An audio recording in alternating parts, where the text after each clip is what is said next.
আসসালামু আলাইকুম সুপ্রিয় দর্শক মণ্ডলী। এই মুহূর্তে একটি গরম খবর হচ্ছে এনসিপি নেতা হান্নানের পথসভায় হামলা, আহত হয়েছে অর্ধ শতাধিক।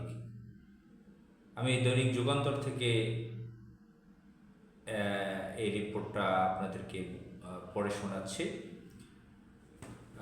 যদি রেফারেন্স ছাড়া কথা বলি, ভাষা কথা বলি, তাহলে অনেকের সন্দেহ জাগবে যে বানিয়ে বলছে কিনা, এটা বলাও ঠিক না। এখানে শিরোনাম হচ্ছে এনসিপি নেতা হান্নানের পথসভায় হামলা, আহত অর্ধ শতাধিক।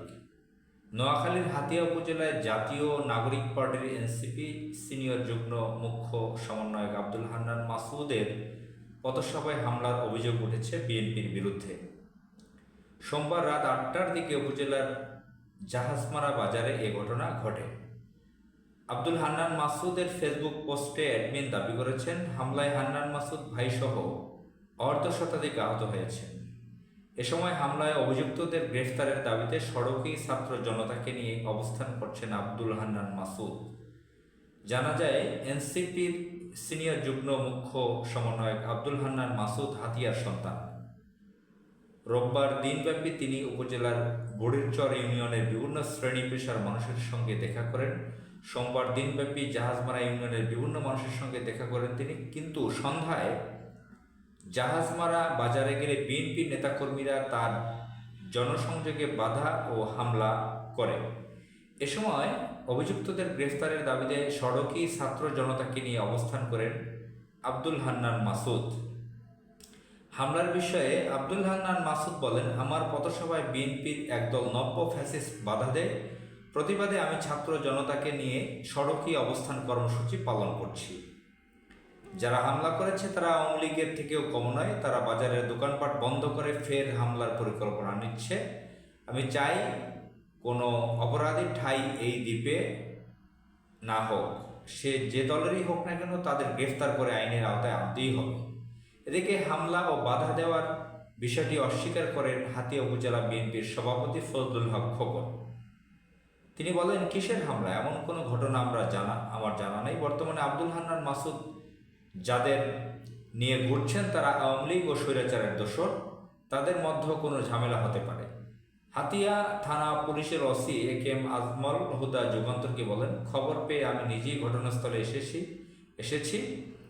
জাহাজমারায় কৃষক দলের আহ্বায়কের ওপর হামলা হয়েছে। ঘটনায় তাৎক্ষণিক বিএনপির লোকজন প্রতিবাদ মিছিল করে। সম্ভবত সেই মিছিল থেকে হামলা হতে পারে। আমরা এখন ঘটনাস্থলে আছি। এদিকে হামলা হওয়ার পর হান্নান মাসুদের ফেসবুকে একটি পোস্ট পাওয়া যায়। সেখানে লেখা আছে, নোয়াখালীর হাতিয়ার জাহাজমারাতে বিএনপির সন্ত্রাসী বাহিনী কর্তৃক আব্দুল হান্নান মাসুদ ভাইকে মেরে ফেলার উদ্দেশ্য। অতর্কিত হামলা, এতে হান্নান মাসুদ ভাই সহ 50 জনের বেশি নেতাকর্মী গুরুতর আহত। সম্পূর্ণ রিপোর্টটা পড়ে শোনালাম। রাজনৈতিক মারামারি ফৌজদারির ঘটনা তো একটি জাতীয় দৈনিক পত্রিকার রিপোর্ট থেকে আপনাদেরকে পড়ে শোনালাম, তো আপনারাও দেখে নেবেন। আপনারা জানেন যে গত ফেব্রুয়ারি মাসের 28 তারিখ 2025-এ তারা বড় একটা শোডাউনের মতন করে একটি তারা যে দল তৈরি করেছে এনসিপি, ঢাকার মানিক মিয়া অ্যাভিনিউতে, এটাকে মাহমুদুর রহমান বলেছেন কিংস পার্টি। তো এই দল গঠনের আগে থেকে এবং পরে এখন পর্যন্ত প্রচুর সমালোচনা আছে। আসিফ মাহমুদ, সজীব ভুঁইয়া, নাহিদ ইসলাম, মাহফুজ আলম, আরও যে সমন্বয়ক যাদেরকে বলা হয় তরুণ, যারা উপদেষ্টা হয়েছেন 3 জনের বাইরেও অনেকে আছেন, এদেরকে নিয়ে সমাজের বিভিন্ন জায়গায় প্রচুর সমালোচনা রয়েছে। তারা 5 স্টার হোটেলে ইফতার পার্টি করছেন, কোথায় খরচ কোথা থেকে আসছে সেটা বলছেন না, নানান অনিয়ম। আবার ওয়াসায় নিয়োগে 150 জনকে তারা নিয়োগ দিয়েছে, টাকা পয়সা খেয়ে তাদের তদবির বাণিজ্য করেছে। নানান ধরনের ঘটনা আমরা মিডিয়াতে শুনে আসছি, লোকমুখে শুনে আসছি। তো সেটা যাই হোক, মানুষ, তারা তরুণ, তারা রাজনৈতিক একটি দল গঠন করেছে, তাদের বিষয়ে তারা অপরাধ করলে সেটা আইনের মাধ্যমে বিচার হবে।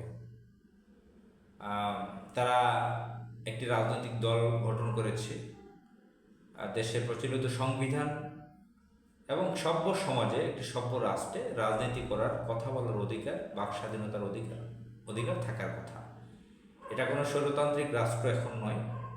এখানে বাক স্বাধীনতার অধিকার রয়েছে। মানুষ কথা বলবে, রাজনীতি করবে, তার সম্পূর্ণ অধিকার রয়েছে। আমরা এটা কামনা করি না, এটা সুষ্ঠু বিচার হওয়া দরকার। এ ধরনের হামলা আমরা কখনো কামনা করি না। তারা বিভিন্ন ধরনের অপরাধ যদি করে থাকে সেটার জন্য প্রচলিত আইন রয়েছে এবং মানুষ ঘৃণা করে তাদেরকে প্রত্যাখ্যান করবে। তারা যদি কোনো অপরাধ করে থাকে, বেশি বাড়াবাড়ি করে, সেটা একটি ভিন্ন বিষয়। তো এদেরকে, কারা এদের উপর হামলা করেছে তাদেরকে ধরে গ্রেফতার করে বিচারের আওতায় আনা উচিত বলে আমি মনে করি। আসসালামু আলাইকুম।